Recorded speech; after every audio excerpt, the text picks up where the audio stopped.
Hello and welcome to Post, the channel where we discuss all things hockey and all teams. Boy, do we have a video for y'all today. A video that I'm not happy about making because of the contents of this video. Oh. Now, I've told you what the video is about. Barely. You haven't told me anything other than probably what the title is going to look like. It's about Kevin Labanc. It is about Kevin Labanc. But that's all I know. You won't tell me anything else. So Yeah. you want me to find out live on the air. That's right. So you've not been following along on any signings to do with San Jose or Kevin Labanc? I have not. So you were not aware that he signed a contract with San Jose? I'm not aware, and I am now. You are now That's all aware. I know. Okay, so he signed a contract for 1 year. He was an RFA, as you knew. Yep. He signed a contract for 1 year. Feel free to write this down. I know you want to. I know you're just itching to write something down. $1 million. Really? Yeah. What's with that? Oh, he's an RFA, so he has to sign with them unless there's an offer sheet, right? Well, okay, there's two ways to get out of an RFA. Number one is an offer sheet, Right. which did not happen. Right. Or it goes to arbitration. Oh, right. The team declines the arbiter's decision, and they release him from the team, and he becomes a UFA. Okay. So, I mean, okay. Is Kevin Labanc the most important player on San Jose? Probably not, but Is he a very important player to the San Jose Sharks? yes, he is. Exactly. Do you think his value is $1 million? I think it's more than that. What would you peg it at? I don't follow San Jose closely, but I did watch him in the some games leading up to the playoffs Yep. and during the playoffs. I think he's a valuable player, just based on what little I saw, and I'm no expert. I'd say 3 to 4.5. Okay. I was going to say, like, if you could get Kevin Labanc for $4 million, $3 million would be a really, really good deal for Kevin Labanc. $4 million, probably okay with 4.5. He's a pretty important player. Yeah. Now, $1 million. So, Yeah. three things. Okay.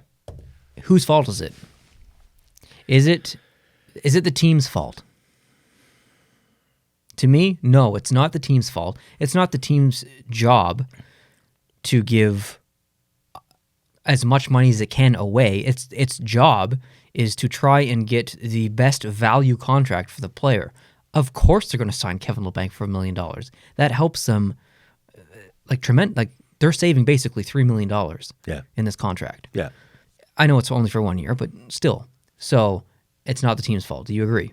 I agree. The team is there to be a profitable business. Okay. Yeah. Is it the agent's fault? Well, with an RFA, I think for a large extent the agent's hands would be tied. I don't know who else is allowed to talk to an RFA. Is that basically anybody after July 1st? Kind as of. far as the offer sheet thing would go? Kind of, but like. So did the agent not shop him around? Well, no, it's not. No, it's not. It's not about shopping around and stuff. But the process of signing a contract is the same with an RFA as a UFA. Like you still have to go through all of the same details of a contract and stuff. Obviously, it's different because there's a term cutoff with an RFA and stuff. You're only able to really hard negotiate with one team. The negotiation process is the same. You're looking at statistics in the previous year, how many games you played, yada, yada. The same thing that the arbitrator would look at if they were trying to make a decision and put a value on the player to present to the team. Right, okay. So they would look at things like statistics, how many games they played, how big of an impact they were to the team. They wouldn't look at stuff like video or testimonials or something of the player. So right. The process is very similar to a UFA, but with a few little differences. But anyway, I think a lot of the blame falls on the agent here. Okay. Because maybe some falls on Kevin Labanc too. Maybe he's a bit naive, and I think that Kevin Labanc is betting on himself. I think that he's saying, I can reproduce my point total and my contributions from last year.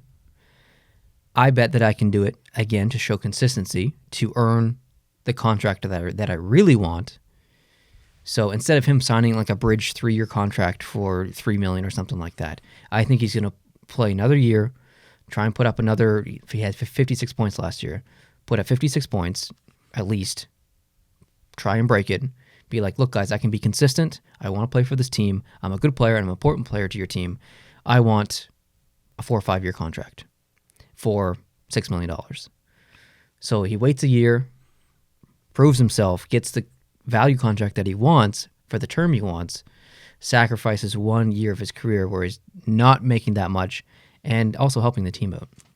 But I don't feel like a good agent would let him take that amount of money. Like $1 million is, we'll use Kevin Hayes, for example. Kevin Hayes is 4 years older than Kevin Labanc. Kevin Hayes is 27 years old, okay? Kevin Labanc is 23. Do you know how much Kevin Hayes just signed a contract for? Nope. He was like 7 years, $7.124 million per year. Do you know how many points Kevin Hayes had last year? Nope. 55 points. One less. One less than Kevin Labanc. So, okay, there's an age thing there. Yeah. I understand. 4 years, okay. But you can't tell me that Kevin Hayes is worth $7.124 million and Kevin Labanc is only worth $1 million. It doesn't make sense. Doesn't seem to. Does not seem to. So there's a lot of people out there feeling bad for Kevin Labanc. But a lot of people saying, well, dang, he must be a pretty good guy for trying to help out his team a little bit, take less money, betting on himself. I think that says a lot about him. What did he make last year? I have no idea. He's probably on an entry level of like $750 or $900K or something like that. Yeah, so for him, it's hardly even a raise. Oh, yeah, it would be. And the agent was going to take his cut, probably 10% or whatever they get. I don't think it's 10%, but. I think it's at least that. You think that. so? Oh, yeah, I think it's at least that. Wow. It's a lot of money. Agents make a load of money. I think it's at least 10. Let us know in the comments. So if Sidney Crosby signs his next contract for $10 million, the agent gets $1 million. I think I'm calling shenanigans on that. I think it's like 3%. I actually think it's more, but all right, we'll find out in the comments below. Yeah. I'm somewhat not well positioned to have an intelligent conversation about this because I'm barely positioned to do that. I really don't know what boundaries are around an RFA. Mm-hmm. I know that they have to stick with their team. They can't sign with anybody else unless there's an offer sheet. Yep. So they have to stick with the team they're on, and I guess they have to take the deal they take. And the risk in a team lowballing a player's salary, like $1 million I think is a lowball, is that the agent will just pick up the phone to a competitive team and say, look, probably similar to what happened with Aho in Carolina. They were only offering him 5. He was frustrated.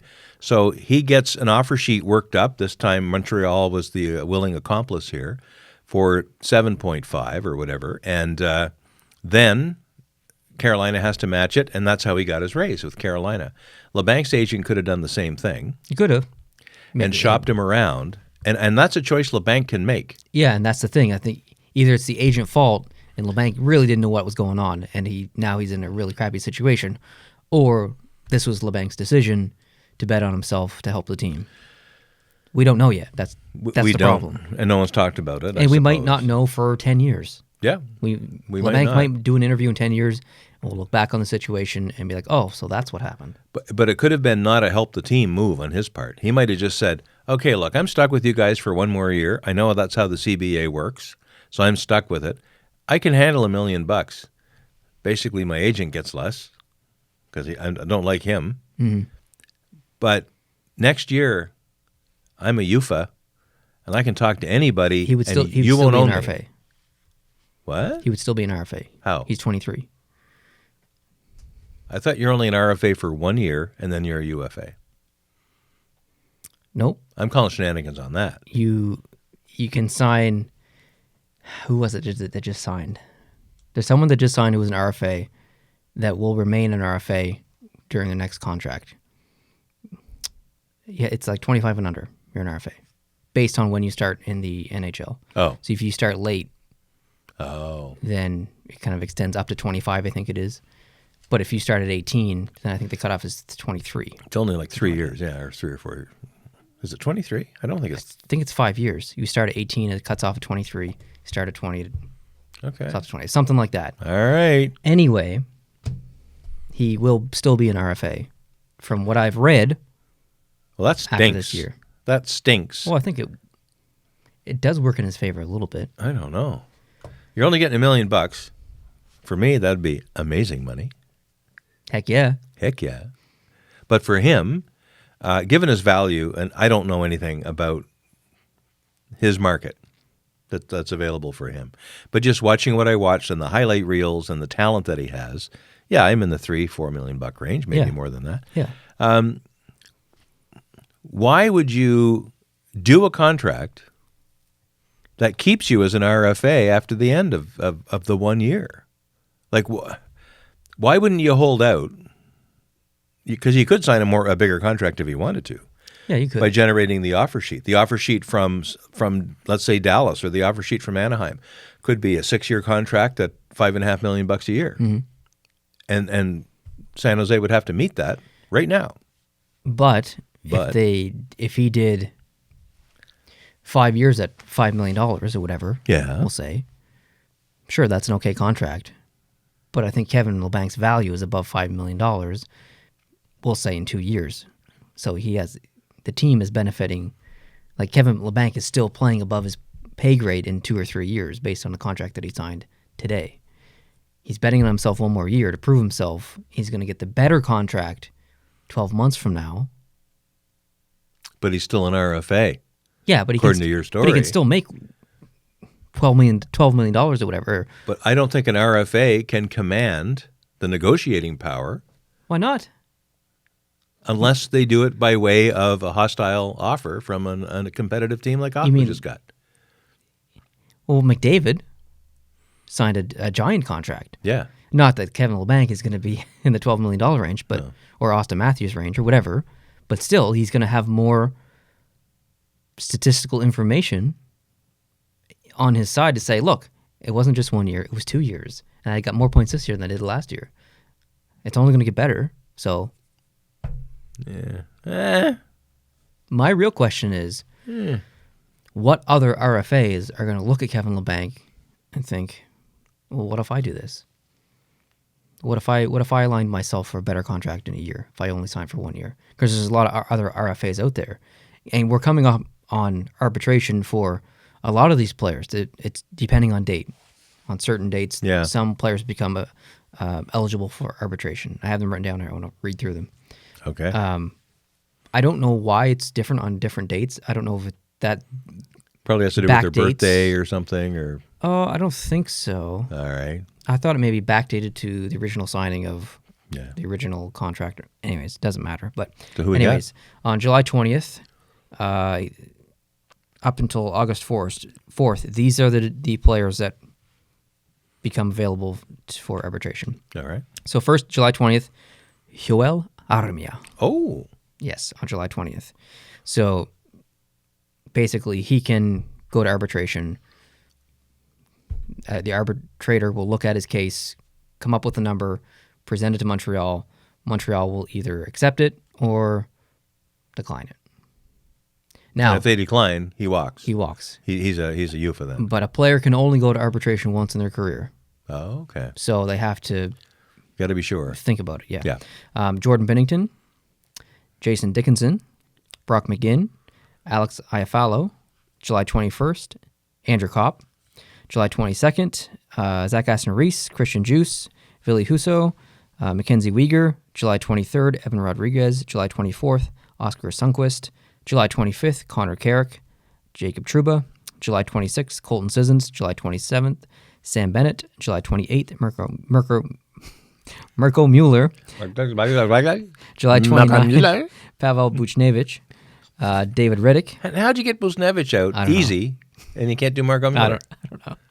Good grief. July 30th, Scott Lawton. Right. July 31st, JT Confer.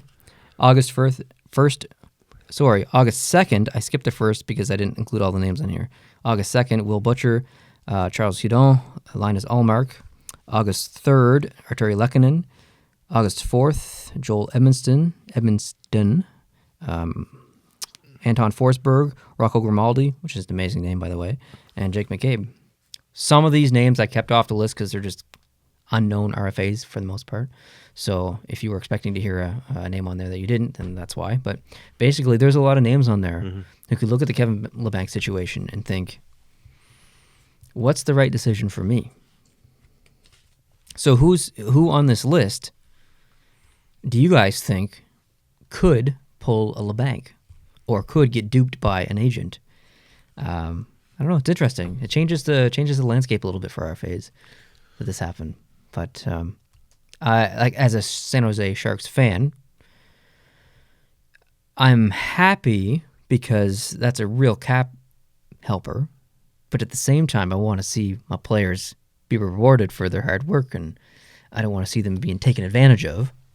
So I feel a little bit bad for Kevin Labanc, and I think everyone should. I don't think there's an extensive history in the NHL in the collective bargaining era of players doing a whole lot of pulling money out of their own pocket to help their team. I understand some players will play for less money in certain places. And I know some players will play for less money in order to help the team broadly, like a Crosby situation, where he agreed to take probably less money than he could have claimed elsewhere. He took less money and also wanted exactly 8.7 because he's superstitious. Yeah.